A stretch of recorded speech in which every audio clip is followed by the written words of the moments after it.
di tengah hadap dengan kekuatan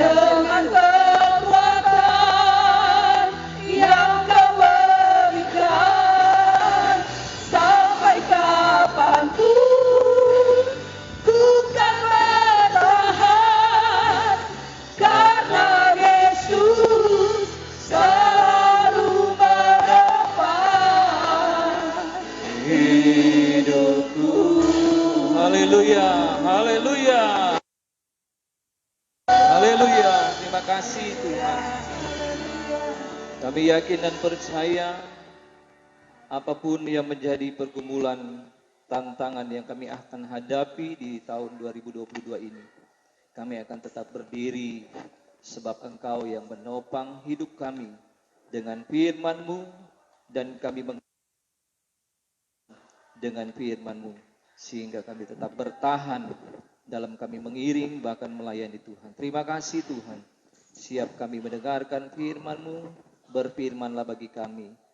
Pakai hamba-Mu dengan kuat kuasa Roh Kudus, menyampaikan pesan ilahi bagi kami semua. Kami siap dengar firman-Mu dalam nama Yesus. Haleluya. Amin. Puji Tuhan, silakan duduk. Bersyukur buat kasih dan anugerah Tuhan yang besar dalam kehidupan kita semua. Kita boleh ada pada hari ini di bulan Januari di tahun 2022 ini. Kita masih merasakan bahkan menikmati suasana tahun baru di tahun 2022 ini.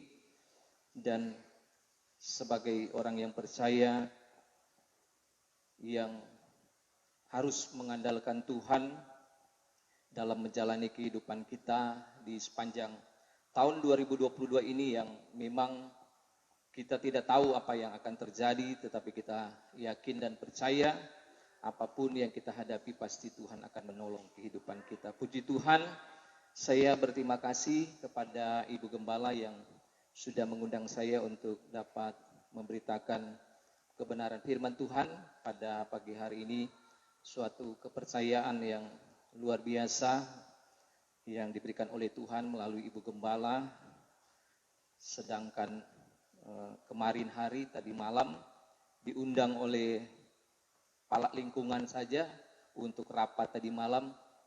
Senang sekali oleh Ibu Pala Dewi Panarangi tadi malam. Baku dapat orang dua, baku dapat ulang tadi pagi ini. Puji Tuhan.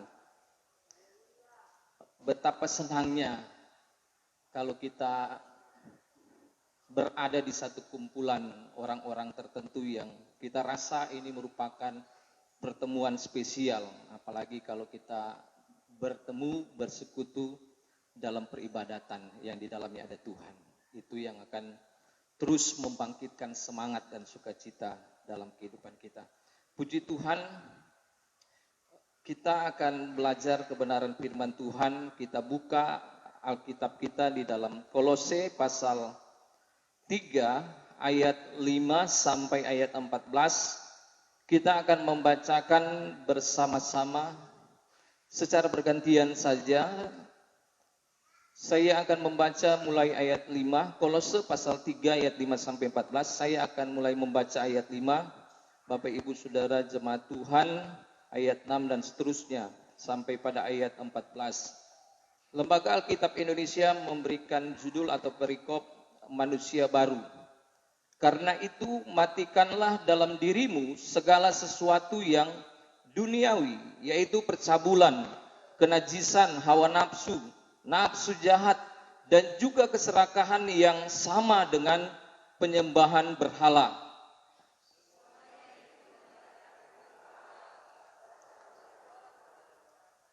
Dahulu kamu juga melakukan hal-hal itu ketika kamu hidup di dalamnya.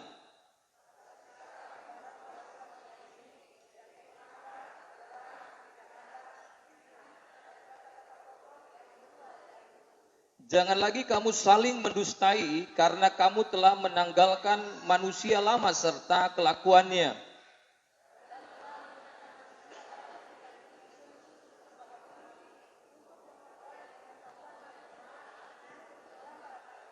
Dalam hal ini tiada lagi orang Yunani atau orang Yahudi, orang bersunat atau orang tak bersunat, orang babar atau orang skit, budak atau orang merdeka, tetapi Kristus adalah semua dan di dalam segala sesuatu.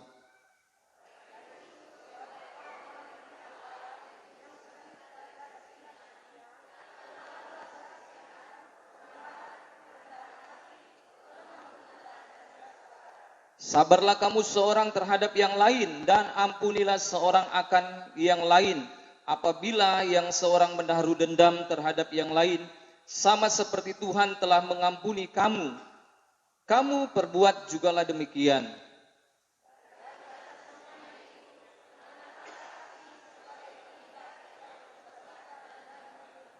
Puji Tuhan, terima kasih. Silakan duduk.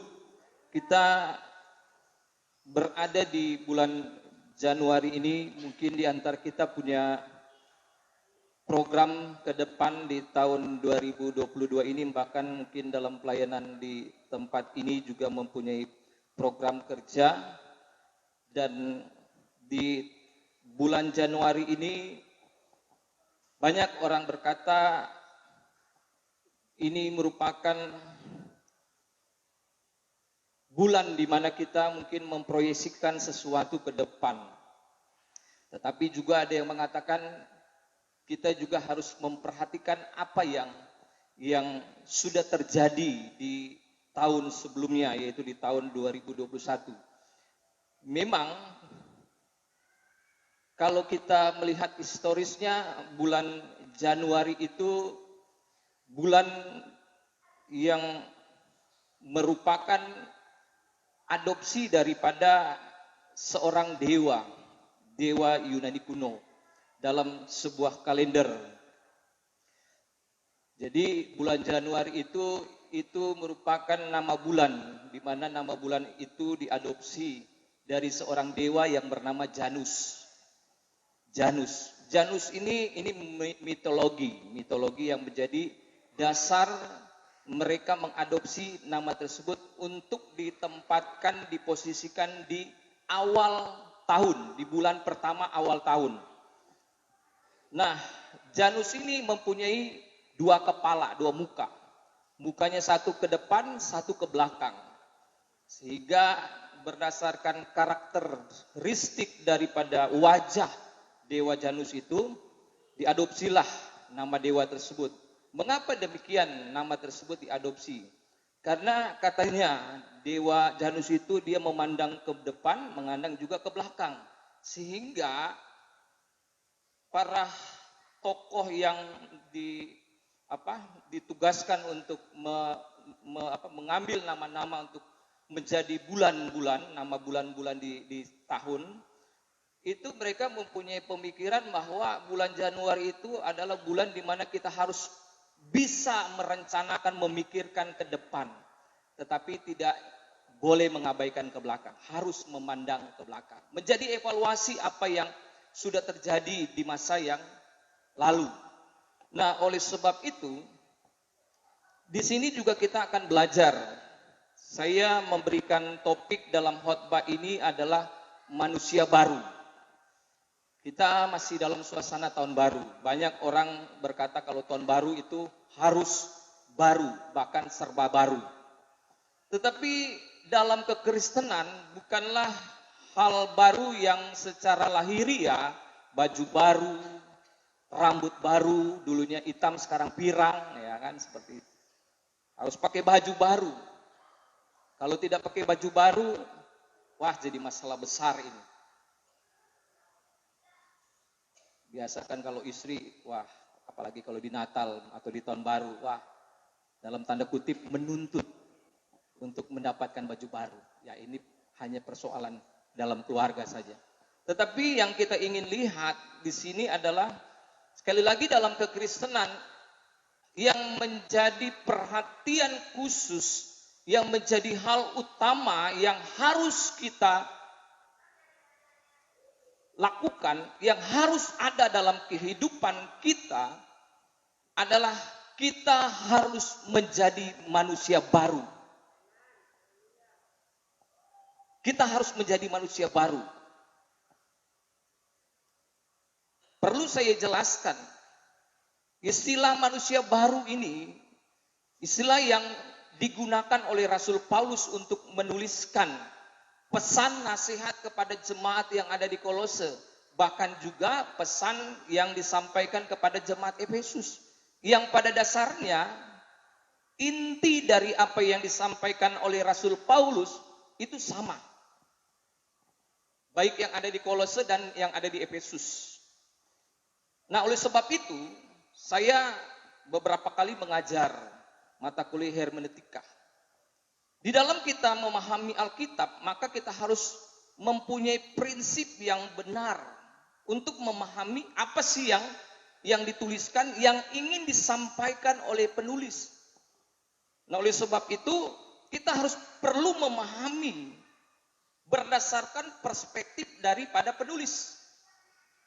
Karena ketika Allah memberikan hikmat, Allah tidak mengabaikan intelijensia daripada kemampuan berpikir, perbendaharaan atau kosakata yang dimiliki oleh si penulis. Sehingga dalam hal ini ketika kita mau belajar ingin memahami mengenai istilah manusia baru yang disampaikan oleh Paulus untuk menjadi pelajaran dalam kehidupan kita. Apa sih yang ingin disampaikan? Apa sih maksud daripada manusia baru?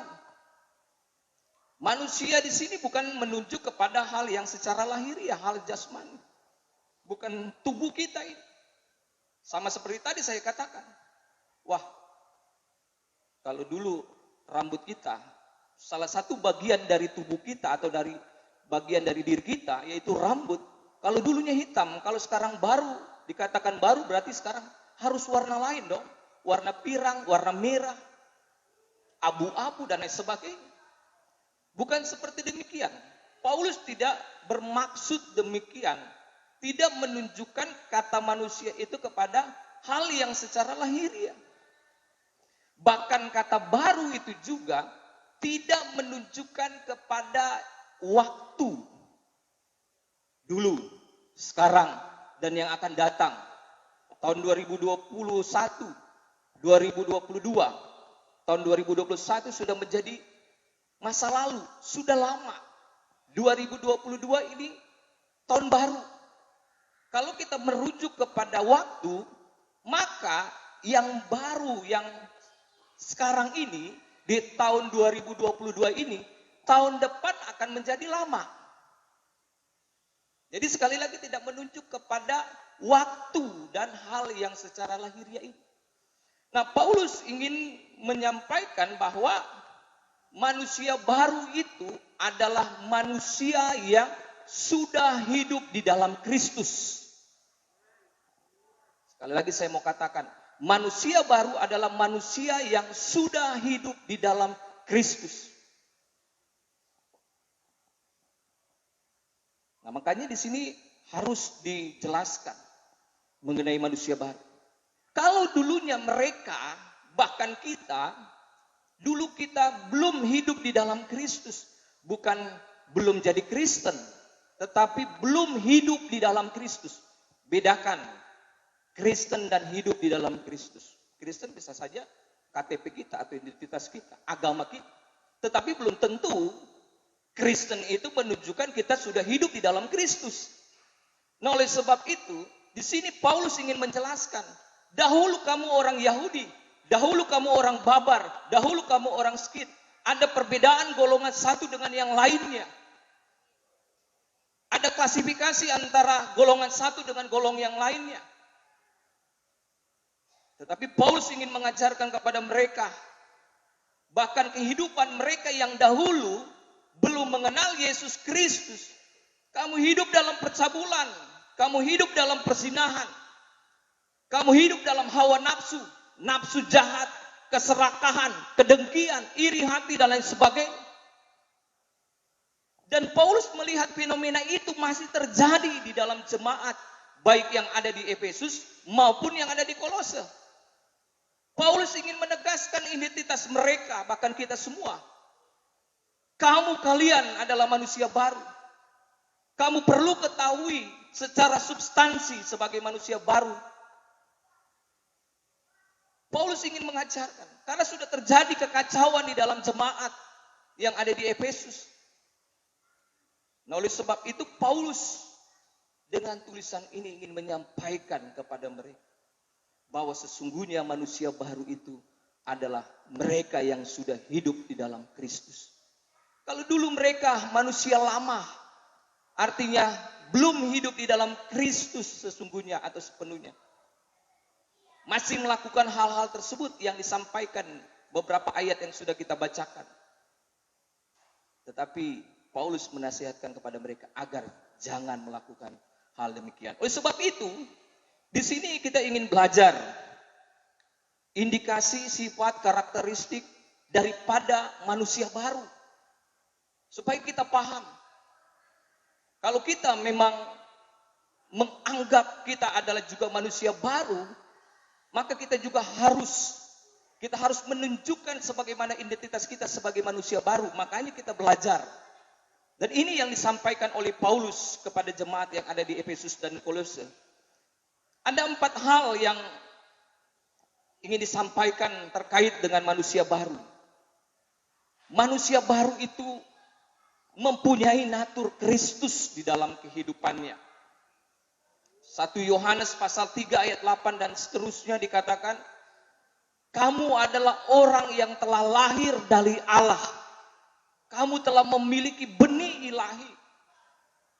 Nah, manusia baru itu adalah manusia yang sudah diubahkan hidupnya secara total. Tetapi manusia baru itu harus mengalami progresivitas. Harus ada mengalami perubahan. Nah, makanya natur inilah yang ingin disampaikan oleh Rasul Paulus. Bahwa sesungguhnya kalian manusia baru, kamu mempunyai natur Kristus dalam hidup kamu. Bukan dirimu lagi yang lalu. Di mana Kristus sudah mati, rela mati, agar kita hidup. Kehidupan kita yang lama, diubahkan dengan kehidupan yang baru, yang lahir daripada Kristus itu sendiri dalam hidup kita. Kenapa Kristus? Natur Kristus itu ada dalam diri kita. Perlu sedikit saya mau sampaikan di sini. Bahwa manusia pertama Adam dan Hawa telah diciptakan oleh Allah.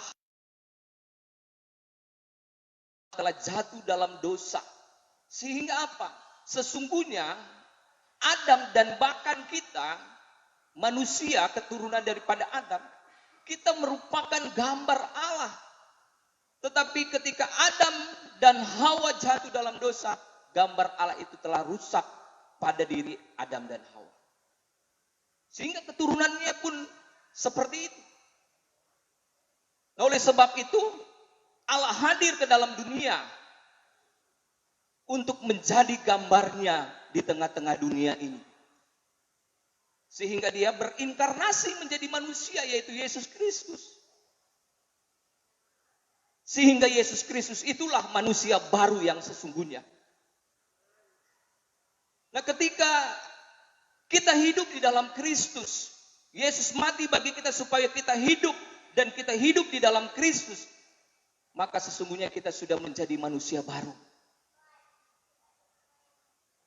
Seharusnya ketika beberapa kali saya menyampaikan kita sesungguhnya manusia baru, kita sebenarnya harus bersuka cita. Kalau kita punya baju baru, senang sekali.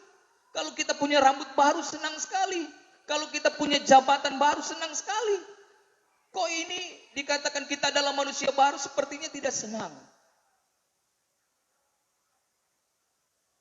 Seharusnya kita senang. Haleluya. Yang senang, mari kita lambaikan tangan puji Tuhan. Tepuk tangan buat Tuhan Yesus Kristus. Haleluya. Kita adalah manusia baru. Manusia baru itu mempunyai natur Kristus. Nah, oleh sebab itu, kan kalau seperti orang lahir, dia kan tidak langsung dewasa. Dia akan mengalami pertumbuhan dan perkembangan. Pertumbuhan secara fisik dan perkembangan secara mental dan rohani. Oleh sebab itu di sini juga Paulus tadi di ayat 10 dikatakan, Kolose pasal 3 ayat 10 dikatakan, dan telah mengenakan manusia baru yang terus-menerus diperbaharui untuk memperoleh pengetahuan yang benar menurut gambaran haliknya.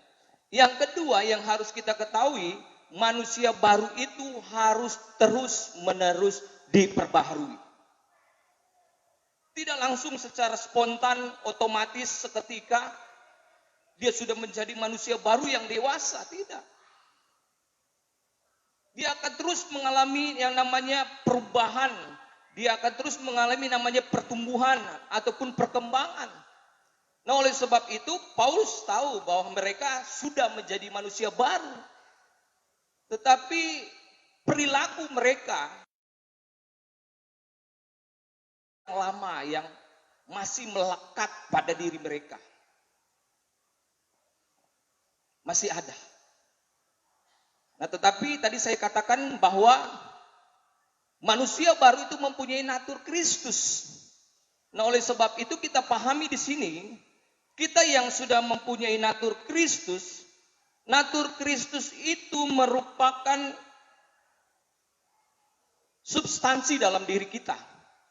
Manusia lama itu mungkin masih ada dalam tanda kutip, tetapi bukan bagian dari kehidupan kita lagi.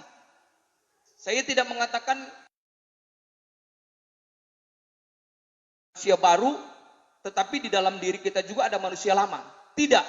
Sesungguhnya sepenuhnya adalah natur Kristus.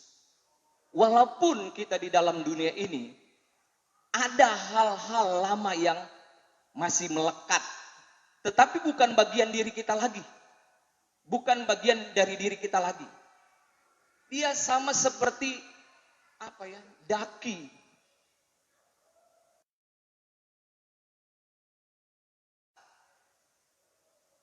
Nah, oleh sebab itu Paulus ingin mengatakan, tanggalkan manusia lama.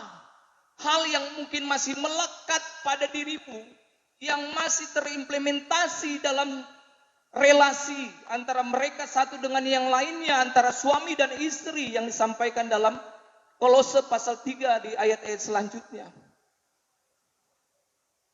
Tanggalkan semuanya itu yang masih melekat pada dirimu, hal-hal lama. Tanggalkan manusia lama. Karena natur kita bukan lagi natur manusia lama, tapi natur Kristus. Bukan diri kita lagi itu. Diri kita adalah Kristus. Kalau benar-benar kita adalah manusia baru. Nah, oleh sebab itu, tadi saya katakan tidak secara spontan, tidak secara otomatis. Dia harus mengalami namanya perubahan, pertumbuhan. Secara progres. Hal-hal yang mungkin masih melekat, tanggalkan.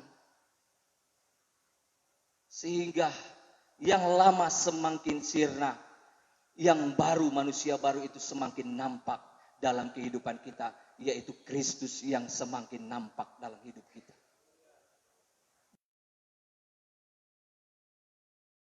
Mengisahkan dalam kehidupan kita. Tetapi dalam kehidupan kita, kita harus semakin menunjukkan hal yang baru. Bukan hal yang baru secara lahiriah, tetapi hal yang baru itu yaitu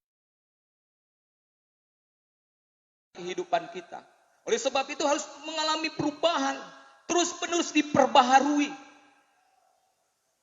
Kita harus berupaya dalam kehidupan kita ini. Kita harus berjuang untuk mencapai kesempurnaan yang Tuhan kehendaki dalam kehidupan kita. Ini pesan Rasul Paulus kepada mereka. Kita sebagai jemaat Tuhan, bagi kita yang merupakan manusia baru,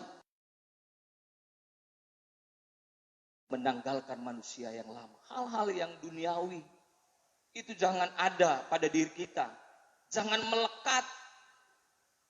Bahkan jangan kembali lagi pada kehidupan kita yang lama. Nah, oleh sebab itu, di poin yang ketiga di sini yang ingin saya sampaikan bahwa manusia baru itu harus menunjukkan gambar Allah yang semula, yang sudah rusak. Allah ingin mengembalikan rancangan Allah ketika Allah menciptakan manusia. Allah menciptakan manusia itu menurut gambar dan rupa Allah. Apa itu gambar dan rupa Allah? Secara sederhana saja saya ingin sampaikan, gambar dan rupa Allah itu adalah karakter dan sifat Allah yang Allah manifestasikan ke dalam hidup manusia supaya manusia menjadi gambar Allah bagi dunia. Tapi manusia telah gagal. Manusia pertama telah gagal. Bahkan kita juga dulunya telah gagal. Oleh sebab itu Allah perlu hadir ke dalam dunia menjadi manusia supaya Kristus yang adalah manusia Allah itu menjadi gambar Allah. Oleh sebab itu juga kita sebagai manusia baru, kita harus mewujudkan, mengimplementasikan gambar Allah di dalam hidup kita, di dalam dunia ini, dalam keluarga kita, dan di dalam jemaat di mana kita berjemaat. Harus menunjukkan gambar Allah, sifat-sifat Allah. Saya tidak perlu menjelaskan apa itu sifat-sifat Allah. Sifat Allah yang utama adalah kasih. Saya lanjut saja kepada poin 4. Kita harus mewujudkan gambar Allah. Oleh sebab itu, kita sebagai manusia, kita adalah manusia baru, kita adalah patron, teladan. Kita harus menunjukkan keteladanan dalam kehidupan kita ini, yaitu harus menunjukkan sifat-sifat ilahi dalam kehidupan kita. Kembali lagi kepada persoalan yang terjadi di jemaat Efesus dan di jemaat Kolose. Mungkin secara khusus saya menyampaikan keadaan kondisi yang ada di Efesus. Mereka itu jemaat yang saling mementingkan diri mereka satu dengan yang lainnya. Wah saya ini hebat. Wah saya ini sudah berbuat ini. Wah saya ini punya hak loh. Seperti itu gambaran, deskripsi yang telah diselusuri dalam penelitian terhadap jemaat yang ada di Efesus maupun di Kolose. Wah saya harus, saya punya hak, saya punya andil. Itu yang terjadi. Sehingga terjadi pertikaian antara jemaat satu dengan yang lainnya. Sesama mereka jemaat yang ada di Efesus dan di Kolose. Oleh sebab itu di Efesus pasal 2 dimulai dari ayat pertama sampai ayat 7 dikatakan, Kristus yang adalah gambaran Allah. Dia tidak menganggap dirinya setara dengan Allah. Padahal dia setara dengan Allah. Yang secara substansi saya ingin sampaikan di sini adalah Kristus tidak mempertahankan haknya sebagai Allah. Kalau dia mau pertahankan sebagai Allah, dia punya kuasa untuk melakukan sesuatu terhadap kita umat manusia. Tetapi apa? Kristus mau merendahkan hatinya, merendahkan dirinya. Kristus tidak mementingkan dirinya. Wah, saya Allah, saya harus dipuja, harus disembah. Saya harus diperlakukan seperti ini. Saya punya hak. Makanya Rasul Paulus memberikan gambaran Kristus itu. Hendaklah kamu menaruh pikiranmu serupa dengan Kristus. Yang tidak mementingkan kepentingan diri sendiri. Dan tidak memperjuangkan haknya di dalam jemaat. Tetapi menaruh bersama antara satu jemaat dengan lain kepada Kristus. Biar kehendak Kristus yang terjadi. Biar kehendak Kristus yang mengatur jemaat yang ada di Efesus dan di Kolose. Itu. Sehingga terjadi perpecahan. Tetapi Paulus langsung mengantisipasi hal tersebut. Menyampaikan pesan ini. Baik kepada surat Kolose ini kepada jemaat Kolose dan surat Efesus kepada jemaat yang ada di Efesus. Dua surat ini dalam sejarahnya Paulus mengatakan apa yang sudah dituliskan dan disampaikan surat tersebut itu harus dibaca kepada jemaat yang ada di Efesus. Begitupun sebaliknya, Sehingga dua surat ini sebenarnya dua surat yang sama-sama ditujukan baik kepada jemaat di Efesus dan jemaat di Kolose. Sehingga permasalahan yang pada dasarnya sama dan Paulus menyampaikan pesan itu. Itulah yang biasa terjadi dalam kejemaatan. Dan pesan ini menjadi pesan yang sangat tegas yang ingin disampaikan oleh Rasul Paulus. Dan yang menjadi patron untuk dapat mempersatukan di dalam jemaat adalah Kristus. Biarlah Kristus yang utama di atas segala-galanya. Biar Kristus yang utama di atas segala kepentingan kita. Makanya di ayat 15, dan di atas semuanya itu kenakanlah kasih sebagai pengikat yang mempersatukan dan menyempurnakan. Jadi dasar dalam kejemaatan adalah gambar Allah, yaitu kasih Allah. Sehingga kasih Allah itu yang mempersatukan satu dengan yang lainnya. Biar kiranya di sepanjang tahun 2022 ini kita tetap satu di dalam Tuhan untuk menjunjung tinggi pelayanan pekerjaan Tuhan. Baik yang ada di tempat ini dan di semua pelayanan yang ada. Tuhan Yesus memberkati kita semua. Amin. Puji Tuhan, dan saya serahkan kepada pemimpin pujian.